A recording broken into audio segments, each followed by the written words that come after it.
In the early 1980s, Haier was not a global brand but a failing state-owned factory in China, producing low-quality refrigerators in a system where accountability was diffused, incentives were weak, and performance was decoupled from outcomes, creating an organizational structure where inefficiency was not an exception but the default state. Because when responsibility is collective, ownership becomes invisible. And without ownership, quality degrades regardless of intent. When Zhang Ruimin took over, the problem was not just operational inefficiency, but cultural inertia, and instead of implementing gradual reforms, he introduced a symbolic, irreversible act, publicly destroying defective products, which functioned not as quality control, but as a behavioral reset mechanism, signaling that past norms were no longer acceptable and that accountability would now be enforced at the individual level. As Haier began improving, it encountered a structural constraint common to growing organizations, where scale increases coordination complexity, and traditional hierarchies attempt to manage this through layers of control.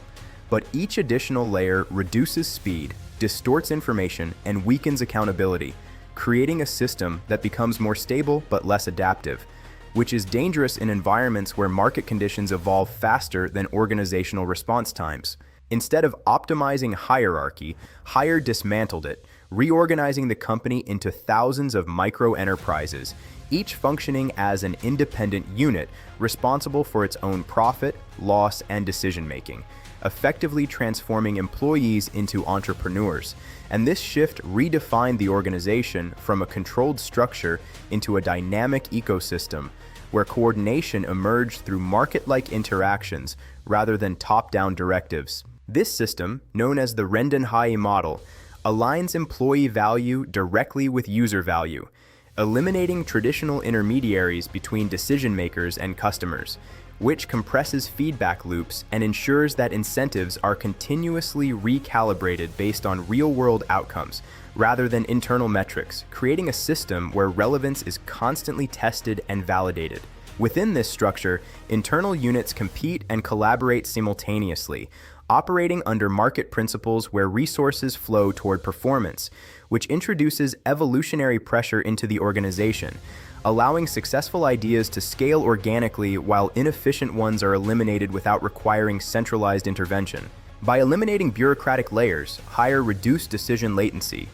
enabling rapid experimentation and iteration, which is critical in modern markets where the ability to respond quickly often outweighs the ability to plan accurately, shifting competitive advantage from prediction to adaptation. The organization continuously reconfigures itself around user needs, rather than forcing users to adapt to standardized products, which reverses the traditional production logic, transforming the company from a supply-driven entity into a demand-responsive system. Haier achieved global scale not by consolidating control, but by distributing it, demonstrating that large organizations do not need to become rigid if their structure is designed to remain modular,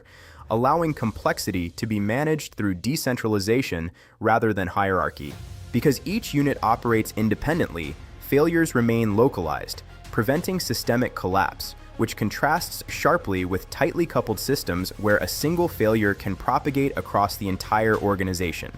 illustrating that resilience is often a function of structural design rather than operational excellence. In this model, leadership shifts from control to enablement, where the role of management is not to direct activity, but to design systems that allow autonomous units to function effectively, redefining authority as architecture rather than command. Haier demonstrates that in complex environments, centralized control becomes a bottleneck, and adaptability emerges from decentralization, where systems are designed to evolve continuously rather than execute static strategies. If traditional companies scale by adding layers, Haier scales by removing them, proving that the future of organizations is not hierarchical efficiency, but networked adaptability, where survival depends not on control, but on the ability to continuously reorganize in response to change.